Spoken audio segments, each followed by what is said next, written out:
Welcome to the Fire Sprinkler Podcast with Chris and Logan.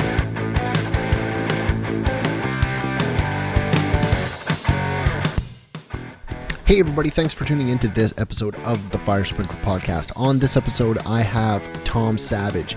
Tom is kind of a serial entrepreneur. He's done a lot of things in his lifetime, and now he's set his focus on starting a fire protection distribution company, Savage Fire, where he's going to kind of focus on about 5 manufacturers that he's going to kind of focus on distributing around, I assume, North America. This conversation was recorded a little while ago, just trying to get it pushed out now. Thanks everybody for the support. Social media is going to get firing again here real soon. You probably see a little dip in productivity there, but I'm going to get that going again real soon. Thanks everybody for the support. Hashtag Fire Sprinkler Podcast. And without further ado, here is my conversation with Tom Savage. Like and subscribe. Hey everybody, thanks for tuning into this episode of the Fire Sprinkler Podcast. On this episode, I have Tom Savage. Tom is from just outside of Philly. He is, Savage Fire and Life Safety? Savage Fire and Life Safety Products. And he wanted to come on today and just kind of talk about the fire protection business in general. We're going to get into, starting a new business in fire protection, getting good systems in place, and kind of developing an overall business mindset in the fire protection industry. Tom, how's it going today? Great, Chris. Good to be with you this morning. We started the conversation. We started with originally having you come on back in June, and then the for lack of a better term, the shit show with my house kind of happened, and we pushed it back, and now finally it's Sunday morning. If you hear my kids screaming in the background, it's because I'm playing daddy today. But other than that, we are good to go. How are things down in Philly today, just outside of Philly today? It's beautiful today, awesome weather. We're really enjoying it. And, I don't know if I'd use the same word you would use for what happened. I call it the incident. Okay, that's what I would call it, the incident. That's okay? Good. That's good. Yeah, that's a little more professional. it kind of fits with 2020, I think, for all of us out there. If it's going to happen, it might as well happen in this year, and let's all just move towards 2021 as quickly as possible. So yeah, it's great to be with you finally. Absolutely, and again, thanks for coming on. So why don't you kind of kick things off like I normally do on here, with you giving a little introduction as far as who you are, what you do in the industry, and kind of why you wanted to come on and talk today. Sure, Chris. I started Savage Fire and Life Safety Products in January of this year, and really the main goal for me is to save lives, and that's really the big thing. I think all of us in the fire protection industry, that's what we're really in this for. We've got a passion for contribution, and Savage Fire and Life Safety Products is no different than that. It's all about saving lives, and at the same time, it's how do I contribute to the contractors that are out there? Really, if we don't have a healthy contracting base, we're not able to actually save lives, right? If we have a healthy contracting base, contractors are being successful, overall, that'll result in more sprinkler systems being installed. That's my view on where things are. And so I've been in the industry for about 7 or 8 years. I worked at a large company in the industry previously for about 7 years, a company called Victaulic. I had come from prior to Victaulic. I've never heard of them. Are they new to the industry? Victaulic is a great. It's a small company in the foothills up near Easton, PA. A great company and a big supporter of the sprinkler industry for many years. I was honored to work there for about 7-8 years. Prior to that, I worked at a company called W.L. Gore. Many of your listeners might know them from the Gore-Tex brand. Okay. And I was a business leader in the hunting footwear area. So any of those hunters out there, I was the business leader for that footwear. And prior to that, I worked in industrial filtration, leading the global business for the industrial filtration area. So more recently, I left Victaulic about 3 years ago, and I went to work for an industrial contractor. So I was the vice president of sales and marketing. And for 3 years, I worked with a small family-owned company, very similar to a lot of sprinkler contractors that are out there. Less than $20 million in revenue.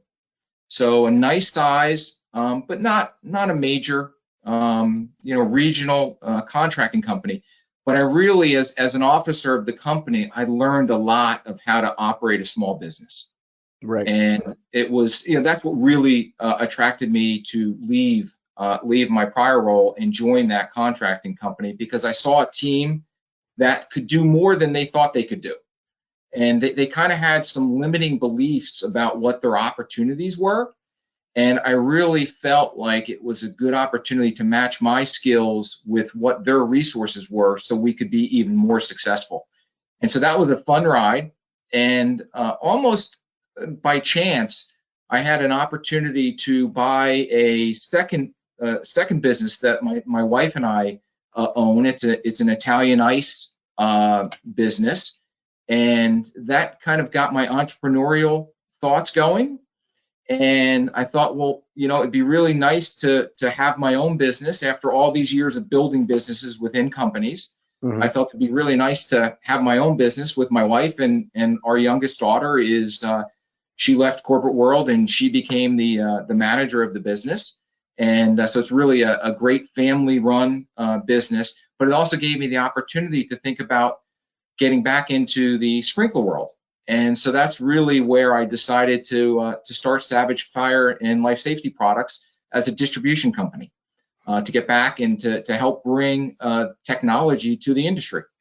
So you guys are distribution. You guys are obviously, do you guys have a specific manufacturer that you work with, or do you work with many different manufacturers and kind of try to work to get the best products out there for contractors?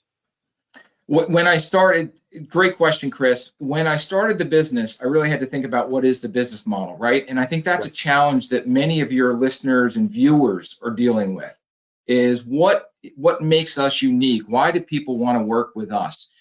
And so when I saw the distribution business in fire, I thought things might be able to be done differently. And so I wanted to bring a different aspect to it. So Savage Fire, we're a boutique distributor. Our goal is to have 5 product lines and only 5 product lines to carry. Okay. Right now, I have 3 product lines that I'm working with. Many of you may have heard of Senju sprinklers. Yep. They have 70+% market share in Japan. So if you've ever thought about a durable sprinkler, that's where you're going to get it, from Japan.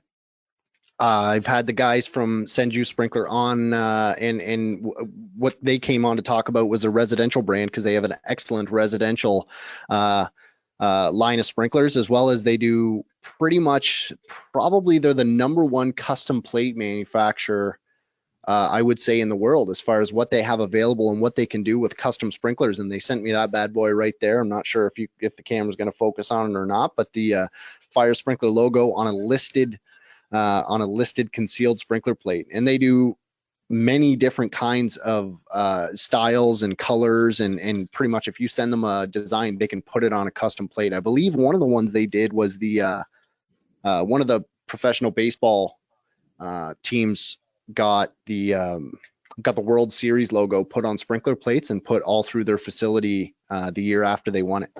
So that was pretty cool. And it was really cool of them to send me that custom plate. I'm just waiting to put it in my house. The wife doesn't want it anywhere. It's crazy. I don't understand. I don't understand that. I've got a Savage Fire and Life Safety logo one as well. Adrian and the team, Hiro and the team at Senju do a great job with that. And I'm honored and humbled to be able to represent Senju.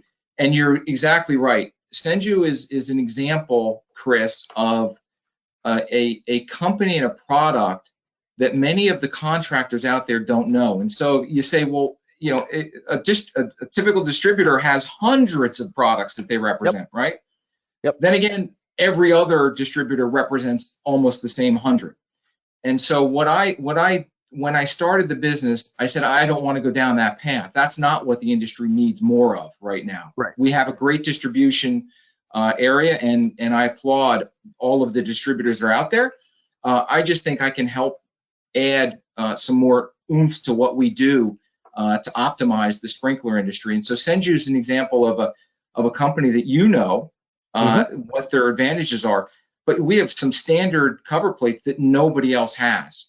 If there's a baseball team out there that wants to have, or a union hall that wants to have their logo on their sprinklers, well, Absolutely, just give me a call, and we can make that happen with listed sprinklers. So they're just one example of a product. I also represent Metroflex, Okay, a company that is, many people know Metroflex, but again, there's many more opportunities. They have a new product called Fire Straight.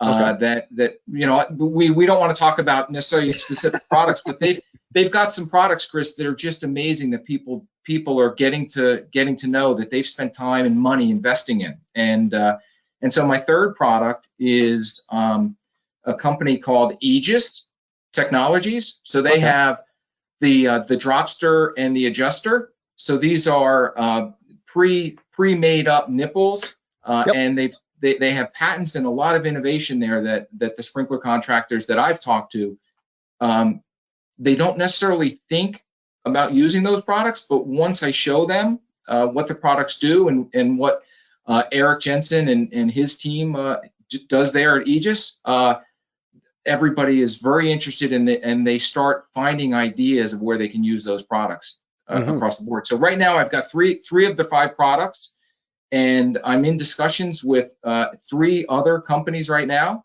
to pick up products that I think the industry will really like. They're not well known here in the States and in North America, up in Canada as well. And I think you're going to find that I'm limiting myself to 5. So I have 3 right now. The goal is there's only going to be 2 more added to Savage Fire and Safety products. So it's a race now for everybody to get on board while the getting's good. Yeah. Hint to those 3 companies, right? That's right. Well, hopefully they're listening. They might be. You never know. I'm sure they are. So our topics for today was kind of we wanted to talk about kind of kicking things off, and to be honest with you, looking at it now, this might be a multiple episode conversation that we may have. We may have to kind of start at the ground floor and kind of work our way in, because we got 3 kind of big conversation topics today. Starting a new business in fire protection, using technology to create better systems, and starting a business in regards to COVID-19 in today's environment, what the changes are from 20 years ago when you're starting a business, or even a year ago when you were starting a business. You obviously have a lot of experience in starting a business just before COVID-19 hit. So you reached out to me, you wanted to talk about that. So let's get into that. In today's economy, in today's market, starting a fire protection business is something that the way building codes and enforcement and fire departments are going now, more and more buildings across North America and across the world in general are requiring fire sprinkler protection. So the fire protection, I'm not going to say, I mean, I may be biased because I'm in this industry, but fire protection may be the flavor of the week as far as starting new businesses is concerned. What do people want to think about before they kick things off to develop this, developing a business plan and things like that? But what are some things that people want to kind of keep in mind before they jump in with both feet and just quit their jobs and tell everybody where to go and how to get there to start their own business? What are the things you want to think about before you do that? Chris, first thing, let me just say, as a new business owner, okay, an entrepreneur, I would first say, don't think too hard about it. Jump. Okay. Make the jump. If you even think a little bit, make the jump, because you'll benefit from that. Your family will benefit from that. And if you have a real passion, especially if it's in fire protection, the industry, and think about the folks that we're protecting. Right. Just this morning on LinkedIn, I saw there was a restaurant that fire, and the building was saved because of sprinklers. So, every single day we're out there, doing our job. And so if you're interested in this, I would first say, just do it. Second, once you've made the decision, is make sure you understand what your focus is. What's your passion? You don't have to do everything, but find what you're passionate about. I'm really passionate about helping teams do more than they think they can do. Okay. Right. So when working for large companies, those teams were part of those companies, right? But right now, as my own business, my teams are the contractors that I'm working with. How can I help their teams be more successful? So think about what your passion is. For me, it's really about how do you marry technology with what those contractors, what the capabilities are of those contractors. Right. And Yeah. and so always companies that I've worked with and teams I've worked with don't understand that they haven't maximized the businesses that they're in. You're always looking for growing in some other area, making an acquisition over here, or going after, if you focus on residential, going after that Amazon warehouse maybe that's out there, right? Because it's a big job. But if that's not what you're passionate about and that's not where your skills are, you really want to think about where to focus. So if you're starting a new business, first make sure you're passionate about it, and then find out what your focus is. For me, with the 3 products that I mentioned and the 3 others that I'm working with, they're all about technology that can ultimately benefit the folks that we're protecting. Right. And it's not just a matter of, say, wanting to start a business because you want to be a business owner. Make sure it's something you're passionate about. If you're not passionate about fire protection and you're only passionate about the check at the end of the day, it's probably not a good idea, because essentially starting off, you're not going to be making good money in the first week of starting your business. You might not make money for a little while here. It's got to be something you're passionate about and you're driven about if you're going to get into this industry, because it's especially in regards to COVID-19, everybody right now is kind of trying to make a go of it right now. And even the large contractors, some of them are struggling with some of the larger inspection contractors. A lot of inspections were put on the wayside in the first couple months of COVID-19. Now things are starting to get back into the regular kind of sway of things with in regards to that, where yes, we still need to make sure that we're maintaining our systems and keeping control of our systems. But these are all things that need to be kind of kept in mind before you jump in with both feet. I will say I agree with you. If you're passionate about something, do it and don't look back at all. But at the same time, make sure that you are aware of what you're getting yourself into ahead of time. There is a little bit of a thought process. Yeah, you have to have, I kind of am a little bit joking there with just jumping in. For example, you can imagine with where I am in my career, I was going from maybe the highest compensated that I've been in my career to basically nothing. Okay. Right. And so, and this is really a discussion that you have with your family as well. So it's not just about you as somebody that wants to start a business. You have a discussion with your family. And my wife and I had that discussion of, there's 3 years of some, we got to watch what we're doing for the next 3 years as we grow this business. That's right. And and so you do have to have reality about that, and we're blessed to be prepared for that. Mm-hmm. So for sure, think through what you're doing, but have that confidence. If you believe that you have something to add, you do have something to add. Absolutely. And go with it. And as well, trust me, as somebody who decided to start a podcast kind of overnight, as I was explaining to you before we went on air, and purchased a lot of expensive equipment right from the get-go while my wife was sleeping, have the conversation, because it's substantially easier to have the conversation. Starting a business is not one of those ask for forgiveness instead of permission things that you want to do with your family. I think it's one of those areas for sure, is as you think through this. I have a mastermind group. Some of you may know what that term is, but that's just where you have people that are part of your network that you think through. And I think 100% of my mastermind group recommended that I not start my own business. Okay.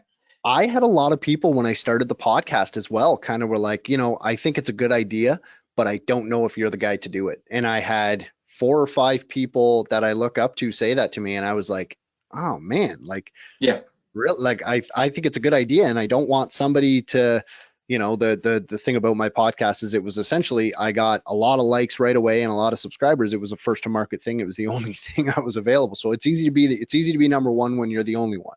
So, Mhm.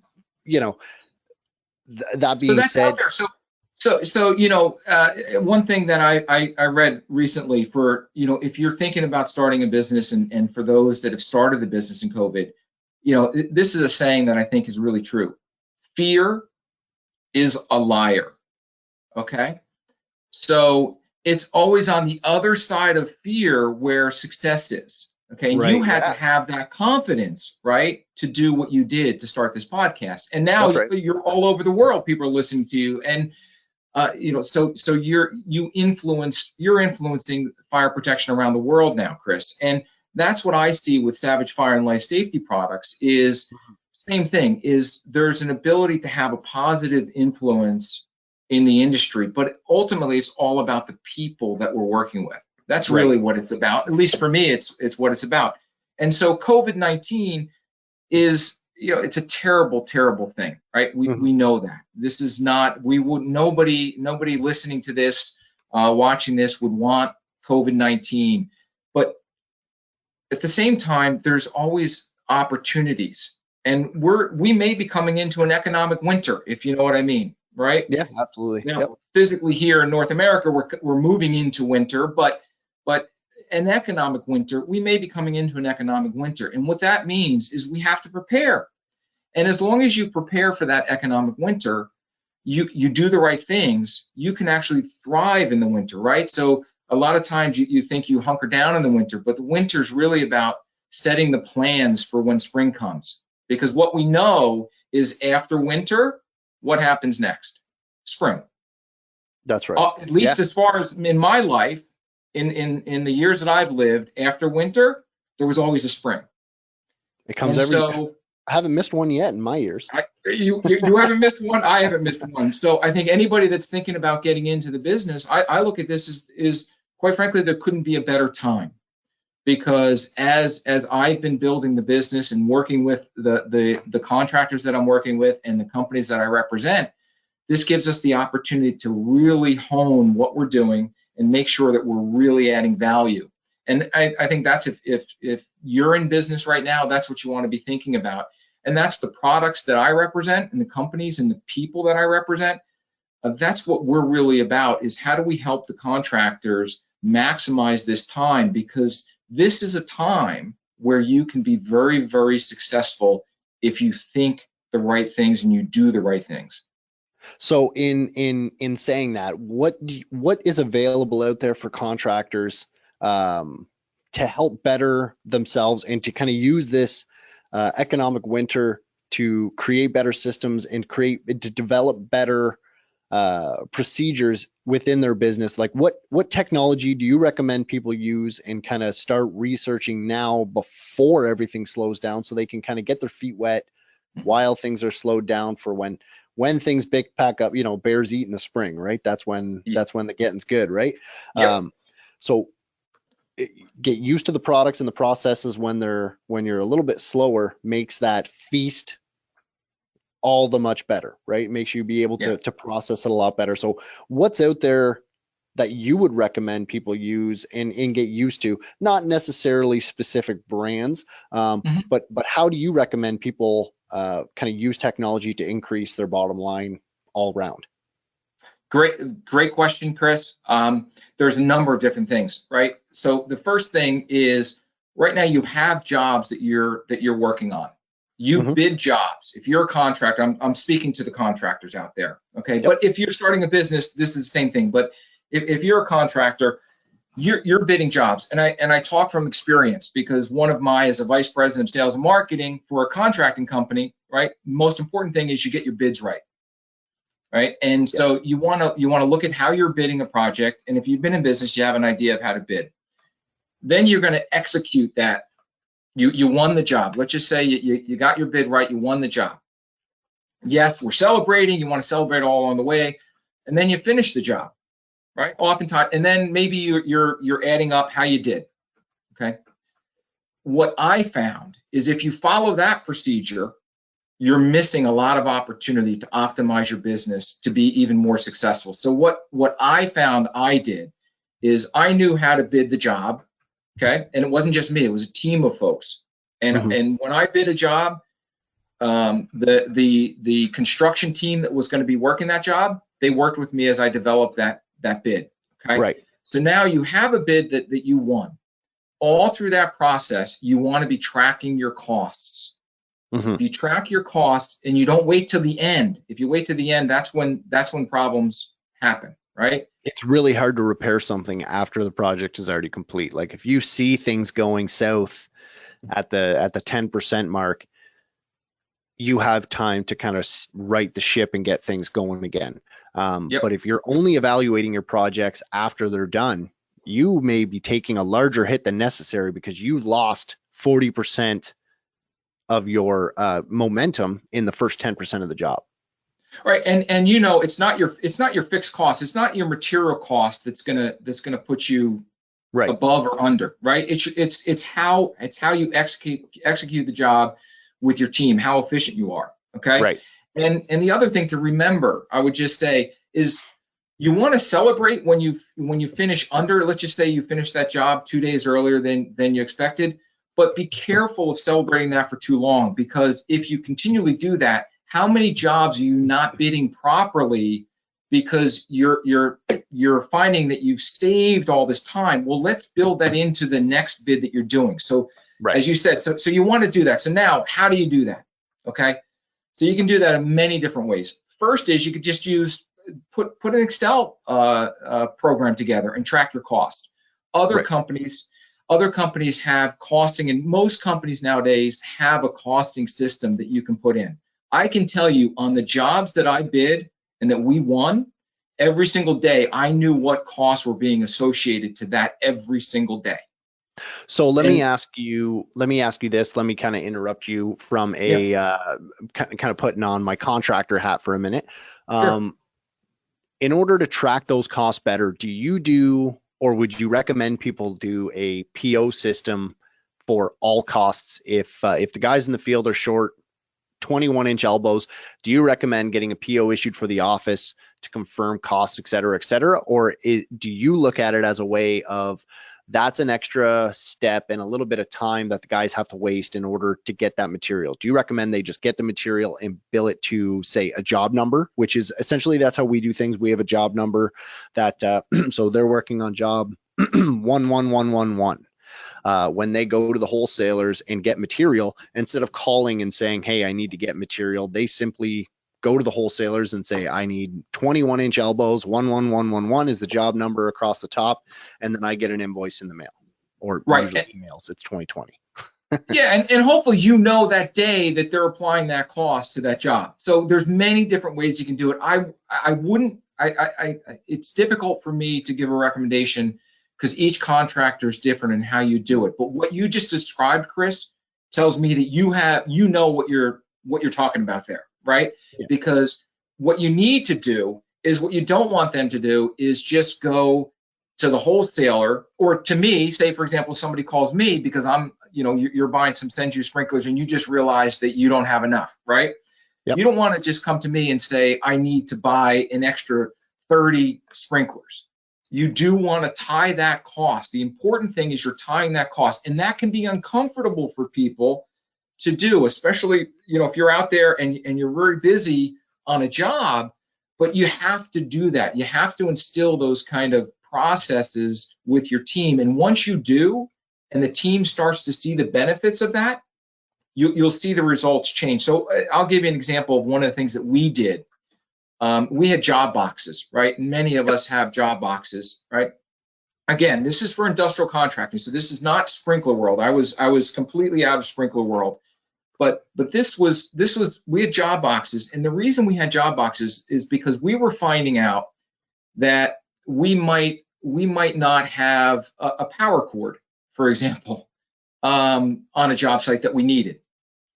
And so what happens if you don't have a power cord? You need a power cord, so somebody's going to leave that job site.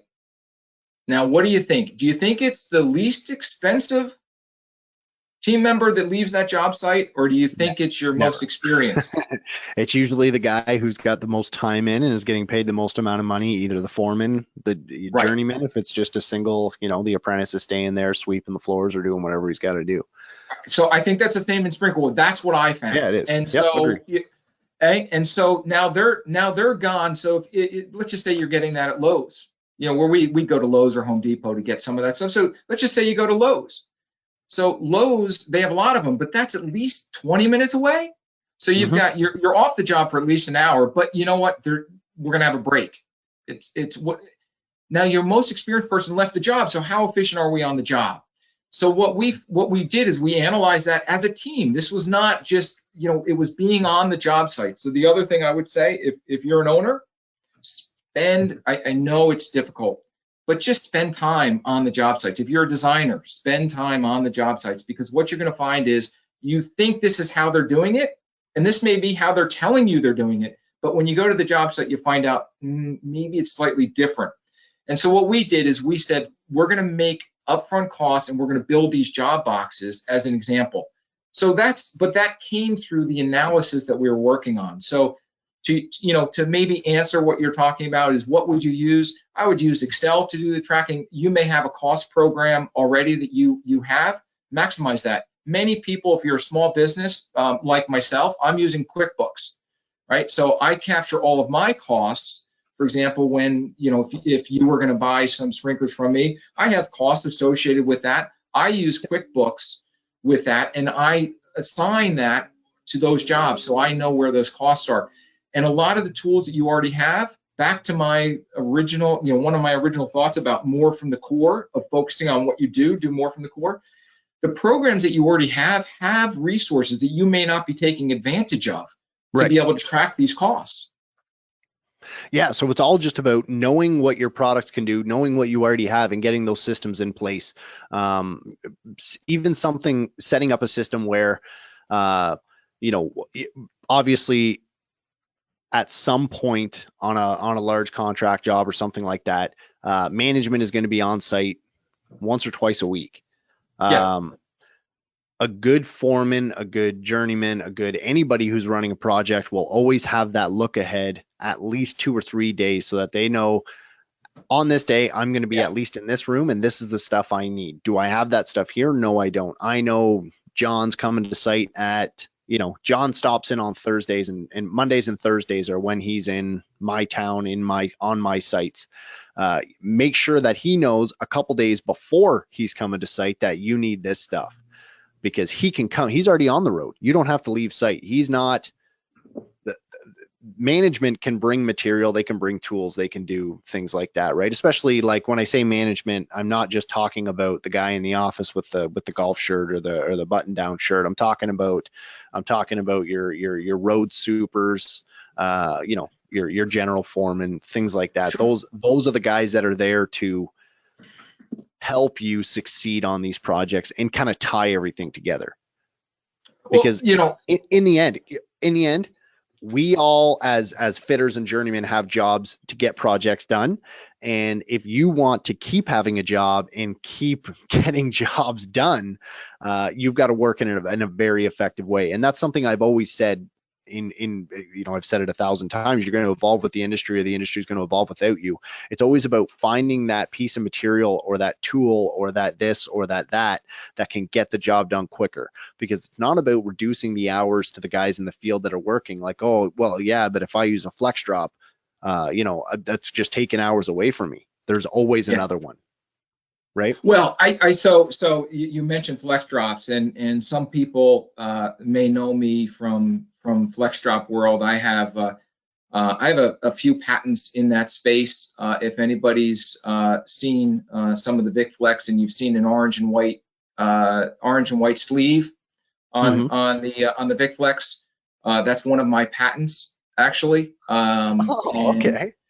And there's actually there's a lot of designing that went through that, and so I'm very familiar with flex drops. And I think you're right. Early on, a lot of folks were questioning, well, are you trying to kind of reduce the fitters that are on a job? And it actually has nothing to do with that. In fact, the way I look at the flex drop technology is it's really about how, as an industry, do we continue to grow? And it's amazing the companies that adopt the FlexDrop technology really became more efficient. And as you said, Chris, what we found is they were able to get on a job, do it successfully, profitably, safely, put the highest quality technology into that sprinkler system, and they were able to do more jobs per year.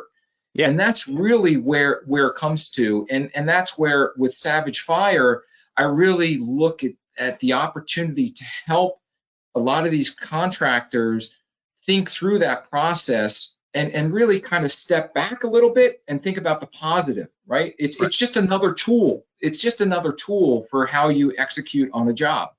Yep. So when I was doing my my training, I'm a volunteer firefighter as well. Like on the side, I got 1,000 different side jobs that I do now. It's Chris, thanks for your service, by the way, because I think a lot of people don't appreciate what that really is like.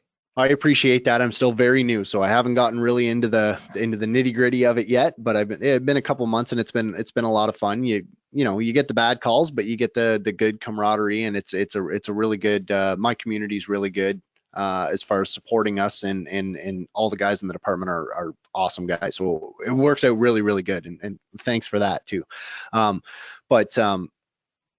I lost my train of thought. You threw me off there with that. Sorry. Thank you. Sorry. I'm sorry. That's okay.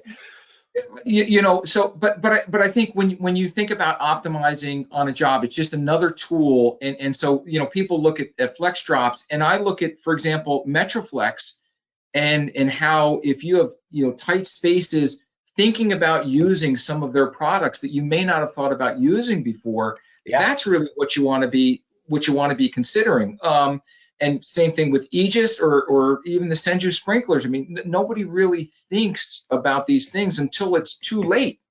Just do some planning. And so, you know, that's, again, what you don't want to do is don't do analysis paralysis, right? So what I'm not encouraging folks to do is spend too much time. But if you have a weekly meeting, start with a weekly meeting. And you pull your team together and you just discuss things and you make it more common, you'll find that it becomes part of what you're doing. And then the benefits go not only to your company and the folks that are working there, but to your customers ultimately. Yeah. And if you throw a little safety brief in there as well, like, I don't know, I know there's a lot of companies out there that work in the industrial. I do a lot of work in refineries and stuff like that. And they love to see you get everybody to sign in for a weekly meeting. And you call it like a safety huddle, a toolbox talk, a this or that. Those guys eat that stuff up, and that's going to increase your rating with that company and allow you to generate more work within them. And then, you know, ultimately, so you're exactly right, Chris. What we did is we had weekly meetings, and we had safety. You know, we had safety topics, and we had a monthly larger meeting as well. But you kind of combine the safety with then what are some of the issues that you're facing out there, and then you can take those topics. Then you can take those topics out of that meeting, but you try and keep those meetings to a small degree, and we all deal with that, right? Safety is a real issue, and so your rating. There's different terms. I'm not sure up in Canada what they are, but if your EMR and how your insurance all gets rated, and can you even bid jobs depending upon your safety. One of the things that the team that I worked with, and really blessed to work with a strong team at Vicolic, but one of the things we looked at when we were innovating was working with contractors. And one of the things we noticed is, you know, when we're doing work above our head on pipe, especially if you're threading and you're wrenching, you know, what happens to your shoulders? And so.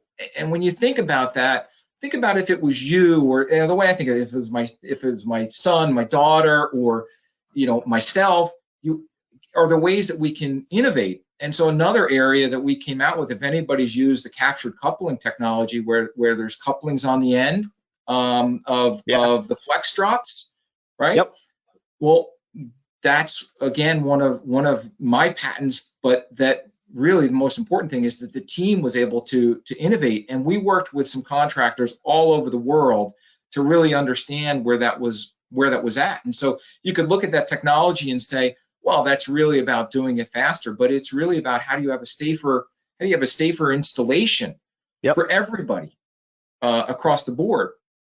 I think you look at all these different things and you have different tools. But again, what would I do? You look at the existing tools you have. You probably have a weekly meeting.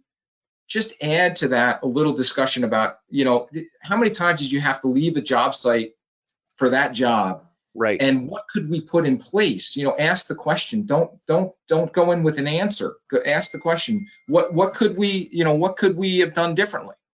Because there's going to be the next job. That's right. There's always the next job. Yep. Just look at things that you're doing currently, and there's always a way. There's no, I mean, there may be, but I don't think there's anybody that's running a perfect business that has no room for improvement. There's always little tweaks and little techniques and systems that you can put in place to make yourself more profitable, because in the end, I love fire protection. I don't want to have anybody, I hate hearing about fatalities in fires and things like that, and people getting hurt and people losing property and people losing life. All of that stuff is the reason, the reason we're all in business. But the other reason is to provide a good, solid life for your family, right? And the best way to do that is to make money. Right? Yeah. You can't, right. You can't feed your kids on good intentions, right? Chris, I couldn't have said it better. Tom, we've got 2 or 3 more topics that we got to cover, but we might have to get you back on here later on in the week so we can put a couple more episodes out here, because we're going on 40 minutes of recording so far. Well, maybe let's hit those 2 topics, and let's do a quick on those 2 for everybody that's listening while we're here.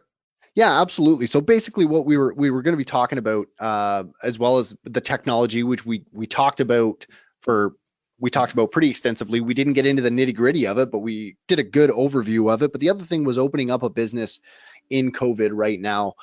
You started your business about 2 months before it really hit North America. But it's been a topic on the podcast in the past, but it's kind of always a good idea to see other people who have done what you've done during COVID. How do you think everybody working from home and kind of learning the processes, how do you think that's kind of opened everybody's eyes to opening and starting their own businesses from home with COVID? In my opinion, I think as soon as everybody packed up their computers and brought them home, they realized I could be doing this for myself. There's ways to get material delivered to sites. You don't necessarily need a warehouse with inventory, and you don't need an office with secretarial staff. There's technology that can do that stuff for you. What's your opinion on what people have learned from COVID-19 in business? Well, for sure, with COVID-19, everybody has learned that you have to adapt to the current environment, right? And so, many of us haven't been through something like this. And so you really learn that you have to be adaptable. One of the things in my other business that I have is I learned very quickly to reopen because of some of the COVID things that were put into place. I moved 100% to online orders.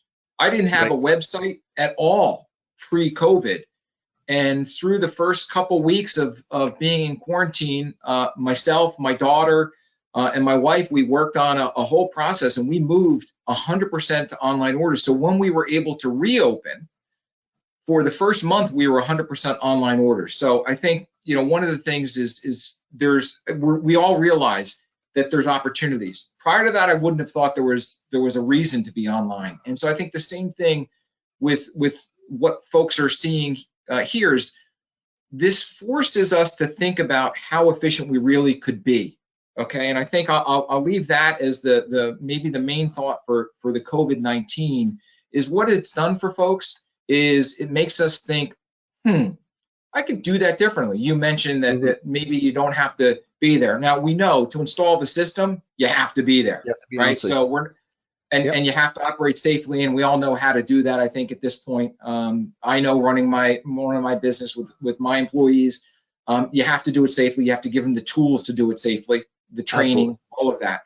But really, a lot of the other aspects you can do remotely, and you have to challenge yourself to do more. And I think that whether it's COVID-19 or just starting your own business or doing well working in a business. So if you're working with somebody and working for a company, just how can you do your job more efficiently? And almost always we can do our jobs more efficiently. And so COVID has just brought that into the spotlight, I think, Chris.